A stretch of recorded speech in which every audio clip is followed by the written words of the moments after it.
মুসলমান যৌতুককে হারাম করেছে, আর তাদের যেহেতু সম্পত্তিতে কোনো অধিকারই ছিল না, এই জন্য বিয়ের সময় কিছু দাও, এই কালচার থেকে পর্ন কালচার সৃষ্টি হয়েছে। আমরা যদি বিশ্বের ইতিহাসের দিকে তাকাই, বিশ্বাস করেন পৃথিবীর ইতিহাস সাক্ষ্য দিচ্ছে নবীজি সাল্লাল্লাহু আলাইহি ওয়াসাল্লামের আসার আগে দুনিয়াবাসীর এর উপরে কোনো ধারণাই ছিল না।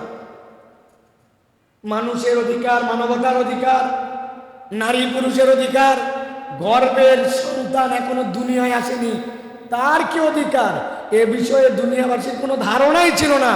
ইসলাম এই ধারণা মানুষের কাছে উপস্থাপন করেছে। সভ্যতার দাবিদার ইহুদি খ্রিস্টানদের সম্পদে নারীর কোনো অধিকার নাই। সভ্যতার দাবিদার তারা, সভ্যতার ধারক বাহক, তারা আমাদেরকে সভ্যতা শেখায়, আধুনিকতা শেখায়।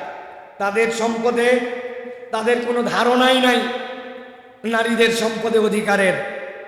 সম্পত্তি বংশ অতিক্রম করে যাবে, সেটা পুরুষ দিয়ে যাবে, কখনো নারীর দিকে ধাবিত হবে না।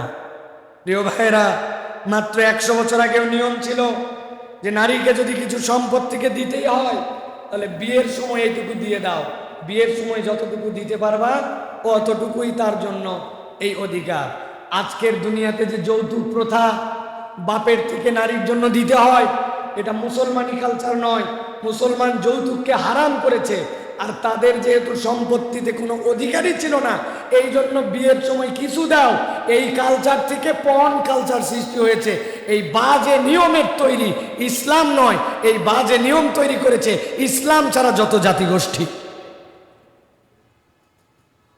1848 খ্রিস্টাব্দে প্রথম নিউ ইয়র্ক স্টেটে, 1848, 1948, আর এইদিকে 60, 160 বছর আগে নিউ ইয়র্ক স্টেটে তারা প্রথম the marriage women's property act pass করা হয়।